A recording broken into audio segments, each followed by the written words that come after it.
इस वक्त की बड़ी खबर, दिल्ली में कोरोना को लेकर लगाई गई पाबंदियों पर दिल्ली सरकार बड़ी राहत देने वाली है। केजरीवाल सरकार ने वीकेंड कर्फ्यू हटाने के प्रस्ताव को मंजूरी दे दी है। इस मंजूरी के साथ ही दिल्ली के बाजारों में दुकान खोलने के लिए लागू ऑड इवन सिस्टम को बंद कर दिया जाएगा। वहीं प्राइवेट दफ्तर भी 50% कैपेसिटी के साथ यानी 50% स्टाफ के साथ फिर खुल सकेंगे। दिल्ली में कोरोना के केसेस कम होने पर केजरीवाल सरकार ने यह प्रस्ताव पास करके आगे मंजूरी के लिए उपराज्यपाल अनिल बैजल के पास भेजा है।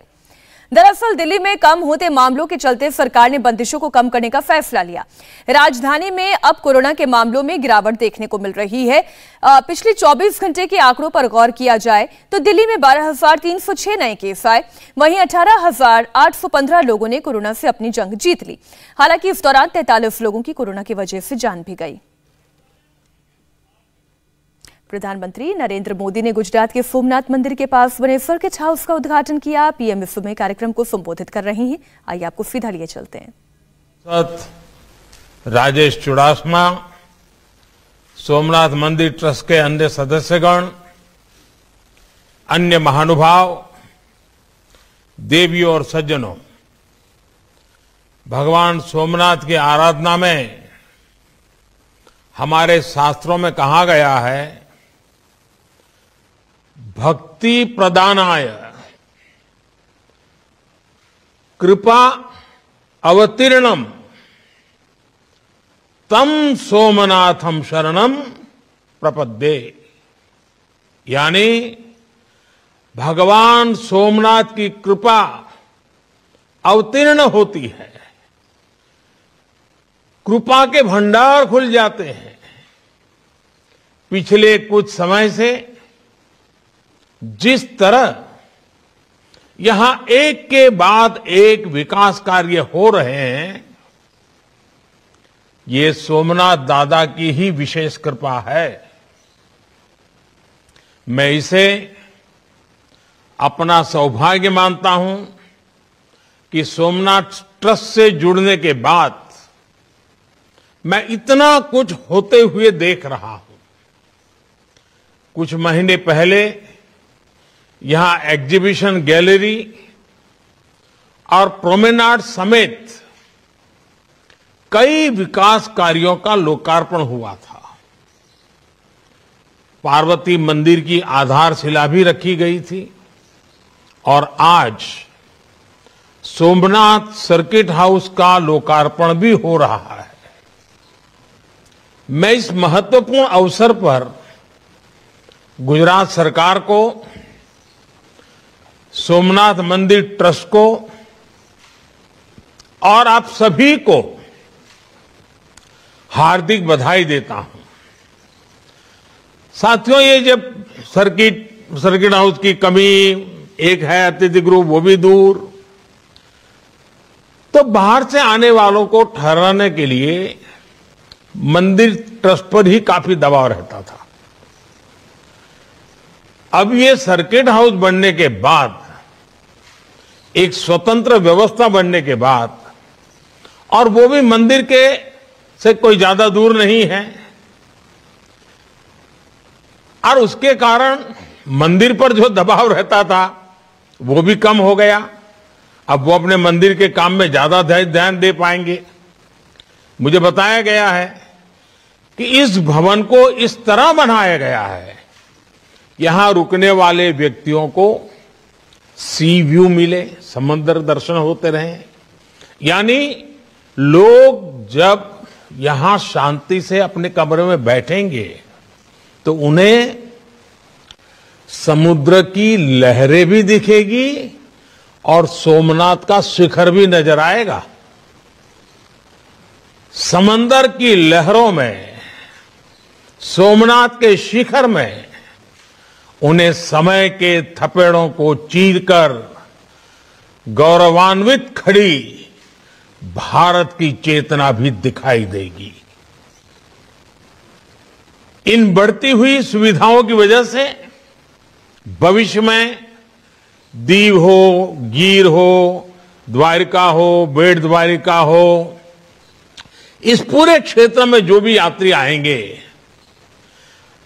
सोमनाथ एक प्रकार से इस पूरे टूरिज्म सेक्टर के क्षेत्र का एक सेंटर पॉइंट बन जाएगा, एक बहुत बड़ा महत्वपूर्ण ऊर्जा केंद्र बन जाएगा।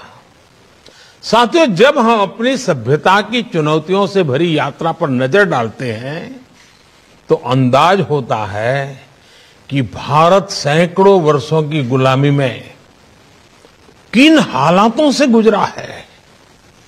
जिन परिस्थितियों में सोमनाथ मंदिर को तबाह किया गया और फिर जिन परिस्थितियों में सरदार वल्लभ भाई पटेल के प्रयासों से मंदिर का जीर्णोद्धार हुआ, वो दोनों ही हमारे लिए एक बहुत बड़ा संदेश है। आज आजादी के अमृत महोत्सव में हम देश के अतीत से जो सीखना चाहते हैं, सोमनाथ जैसे आस्था और संस्कृति के स्थल उसके अहम केंद्र हैं।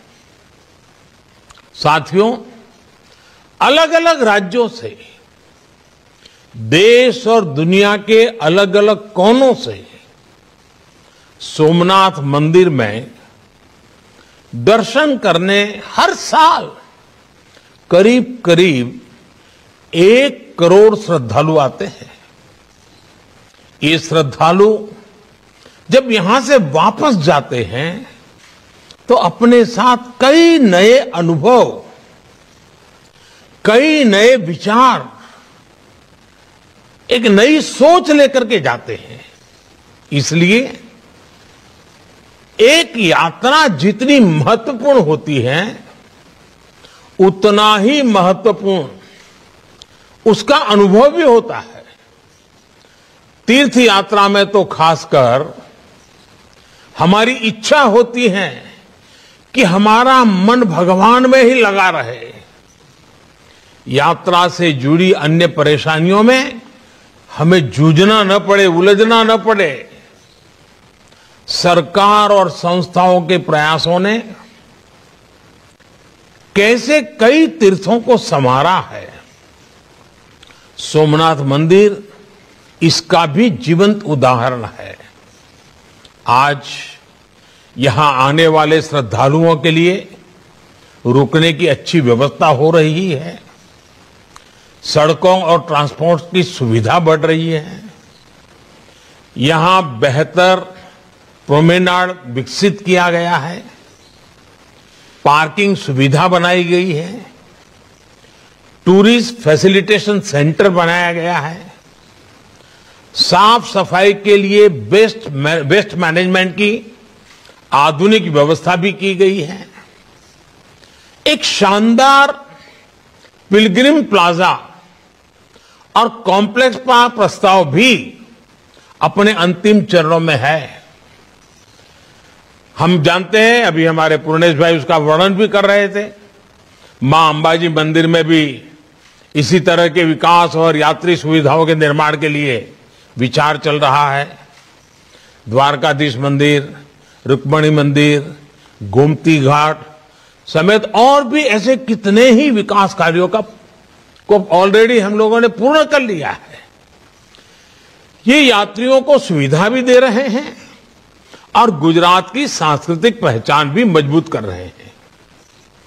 मैं इस उपलब्धियों के बीच गुजरात के सभी धार्मिक और सामाजिक संगठनों को भी इस अवसर पर जरूर साधुवाद देता हूं, उनकी बधाई देता हूं। आपके द्वारा व्यक्तिगत स्तर पर भी जिस तरह विकास और सेवा के काम सतत किए जा रहे हैं, वो सब कुछ मेरी दृष्टि से तो सबका प्रयास, इस सबका प्रयास की भावना के उत्तम उदाहरण है। सोमनाथ मंदिर ट्रस्ट ने कोरोना की मुश्किलों के बीच जिस तरह यात्रियों की देखभाल की, समाज की जिम्मेदारी उठाई,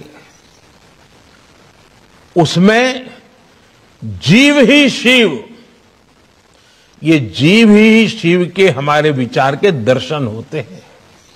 साथियों, हम दुनिया के कई देशों के बारे में सुनते हैं कि उनकी अर्थव्यवस्था में पर्यटन का योगदान कितना बड़ा है, इसको बहुत प्रमुखता से दर्शाया जाता है। हमारे यहां तो हर राज्य में, हर क्षेत्र में, दुनिया के देशों में, एक एक देश में जितनी ताकत है उतनी हमारे एक एक राज्य में है। ऐसी अनंत संभावनाएं हैं। आप किसी भी राज्य का नाम लीजिए, सबसे पहले मन में क्या आता है? गुजरात का नाम लेंगे तो Somnath, Dwarka, Statue of Unity, Dholavira, Kutch का रण, ऐसे अद्भुत स्थान मन में उभर आते हैं। यूपी का नाम लेंगे तो अयोध्या, मथुरा, काशी, प्रयाग, कुशीनगर, विंध्याचल जैसे अनेकों नाम एक प्रकार से अपने मानस छवि पे छा जाते हैं। सामान्य जन का हमेशा मन करता है कि इन सब जगहों पर जाने को मिले। उत्तराखंड तो देवभूमि ही है। बद्रीनाथ जी, केदारनाथ जी वहीं पर है। हिमाचल प्रदेश की बात करें तो मां ज्वाला देवी वहीं है, मां नैना देवी वहीं है। पूरा पूर्वोत्तर देवी और प्राकृतिक आभा से परिपूर्ण है। इसी तरह रामेश्वरम जाने के लिए तमिलनाडु, पुरी जाने के लिए उड़ीसा, तिरुपति बालाजी दर्शन के लिए आंध्र प्रदेश, सिद्धि विनायक जी के लिए महाराष्ट्र, सबरीमाला के लिए केरला का नाम आता है। आप जिस किसी भी राज्य का नाम लेंगे, तीर्थाटन और पर्यटन के एक साथ कई केंद्र हमारे मन में आ जाएंगे। ये स्थान हमारी राष्ट्रीय एकता का, एक भारत श्रेष्ठ भारत की भावना का प्रतिनिधित्व करते हैं। इन स्थलों की यात्रा राष्ट्रीय एकता को बढ़ाती है। आज देश इन जगहों को समृद्धि के एक मजबूत स्रोत के रूप में भी देख रहा है। इनके विकास से हम एक बड़े क्षेत्र के विकास को गति दे सकते हैं। साथियों, पिछले 7 सालों में देश ने पर्यटन की संभावनाओं को साकार करने के लिए लगातार काम किया है। पर्यटन केंद्रों का ये विकास आज केवल सरकारी योजना का हिस्सा भर नहीं है, बल्कि जन भागीदारी का एक अभियान है। देश की हेरिटेज साइट्स, हमारी सांस्कृतिक विरासतों का विकास इसका बड़ा उदाहरण है। पहले जो हेरिटेज साइट्स उपेक्षित पड़ी रहती थी, उन्हें अब सबके प्रयास से विकसित किया जा रहा है। प्राइवेट सेक्टर भी इसमें सहयोग के लिए आगे आया है। इनक्रेडिबल इंडिया और देखो अपना देश जैसे अभियान आज देश के गौरव को दुनिया के सामने रख रहे हैं, पर्यटन को बढ़ावा दे रहे हैं। स्वदेश दर्शन योजना के तहत देश में 15 थीम बेस्ड टूरिस्ट सर्किट भी विकसित किए जा रहे हैं। ये सर्किट न केवल देश के अलग अलग हिस्सों को अपने में जोड़ते हैं, आपस में जोड़ते हैं, बल्कि पर्यटन को नई पहचान देकर सुगम भी बनाते हैं। रामायण सर्किट के लिए उसके जरिए आप भगवान राम के जुड़े जितने भी स्थान हैं, भगवान राम के साथ रामायण में जिन जिन चीजों का उल्लेख आता है, उन सभी स्थानों का एक के बाद एक दर्शन कर सकते हैं। इसके लिए रेलवे द्वारा विशेष रेल भी शुरू की गई है और मुझे बताया गया कि बहुत पॉपुलर हो गई है। एक स्पेशल ट्रेन कल से दिव्य काशी यात्रा के लिए भी दिल्ली से शुरू होने जा रही है। बुद्ध सर्किट देश विदेश के पर्यटकों के लिए भगवान बुद्ध के सभी स्थानों तक पहुंचना आसान बना रहे हैं। विदेशी पर्यटकों के लिए भी वीजा नियमों को भी आसान बनाया गया है, जिसका लाभ भी देश को मिलेगा। अभी कोविड की वजह से कुछ दिक्कतें जरूर है, लेकिन मेरा विश्वास है संक्रमण कम होते ही पर्यटकों की संख्या फिर तेजी से बढ़ेगी। सरकार ने जो वैक्सीनेशन अभियान चलाया है, उसमें भी इस बात का विशेष ध्यान रखा है कि हमारे टूरिस्ट स्टेट्स में प्राथमिकता के आधार पर सबको वैक्सीन लगे। गोवा, उत्तराखंड जैसे राज्यों ने तो इसमें बहुत तेजी से काम किया है।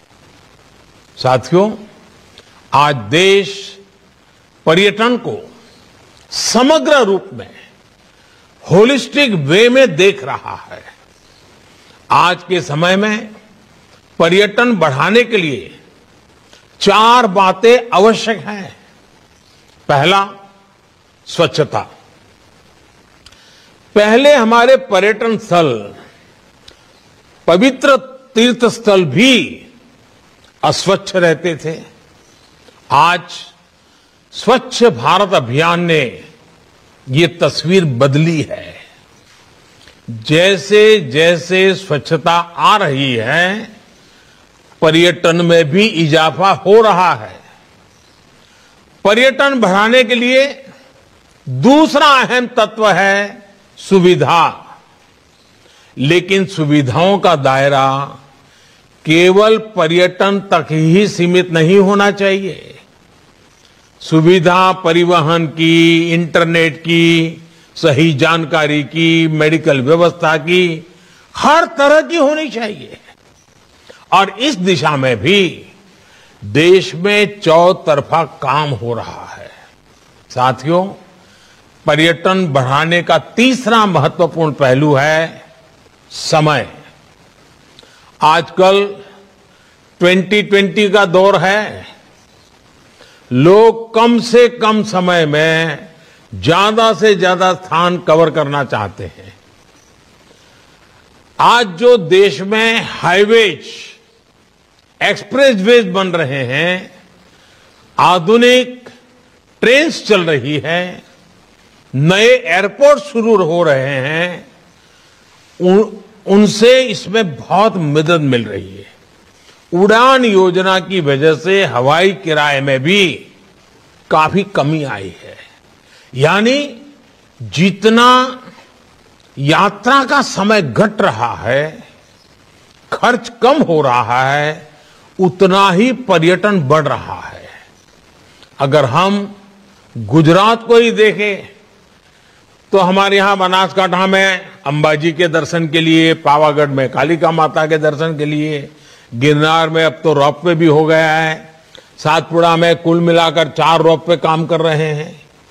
इन रोपवे के शुरू होने के बाद पर्यटकों की सुविधा में वृद्धि हुई है और पर्यटकों की संख्या में भी बढ़ोतरी देखी जा रही है। अभी कोरोना के प्रभाव में काफी कुछ रुका हुआ है, लेकिन हमने देखा है कि जब स्कूल कॉलेज को जो विद्यार्थी एजुकेशन टूर पर जाते हैं, उन्हें भी ये ऐतिहासिक स्थान बहुत कुछ सिखाते हैं। जब देश भर में ऐसे स्थानों पर सुविधाएं बढ़ रही है, तो विद्यार्थियों को भी सीखने समझने में आसानी होगी। उनका देश की विरासत से जुड़ाव भी बढ़ेगा। साथियों, पर्यटन बढ़ाने के लिए चौथी और बहुत महत्वपूर्ण बात है हमारी सोच। हमारी सोच का इनोवेटिव और आधुनिक होना जरूरी है, लेकिन साथ ही साथ हमें अपनी प्राचीन विरासत पर कितना गर्व है, ये बहुत मायने रखता है। हम में ये गौरव भाव है, इसलिए हम भारत से चोरी की गई मूर्तियों को, पुरानी धरोहरों को दुनिया भर में से वापस ला रहे हैं। हमारे लिए हमारे पूर्वजों ने इतना कुछ छोड़ा है, लेकिन एक समय था जब हमारी धार्मिक सांस्कृतिक पहचान पर बात करने में संकोच किया जाता था। आजादी के बाद दिल्ली में कुछ गिने चुने परिवारों के लिए ही नवनिर्माण हुआ, लेकिन आज देश उस संकीर्ण सोच को पीछे छोड़कर नए गौरव स्थलों का निर्माण कर रहा है, उन्हें भव्यता दे रहा है। ये हमारी ही सरकार है जिसने दिल्ली में बाबा साहब मेमोरियल का निर्माण किया। ये हमारी ही सरकार है जिसने रामेश्वरम में एपीजे अब्दुल कलाम स्मारक को बनवाया। इसी तरह नेताजी सुभाष चंद्र बोस और श्यामजी कृष्ण वर्मा जैसे महापुरुषों के साथ जुड़े हुए स्थानों को भव्यता दी गई है। हमारे आदिवासी समाज के गौरवशाली इतिहास को सामने लाने के लिए देश भर में आदिवासी म्यूजियम भी बनाए जा रहे हैं। आज केवड़िया में बनी स्टैच्यू ऑफ यूनिटी पूरे देश का गौरव है। कोरोना काल शुरू होने से पहले बहुत ही कम समय में 45 लाख से ज्यादा लोग स्टैच्यू ऑफ यूनिटी को देखने आ चुके थे। इंडिया टीवी हर वक्त हर जगह डाउनलोड करने के लिए सर्च करें India TV news Google play store या ऐप स्टोर पर।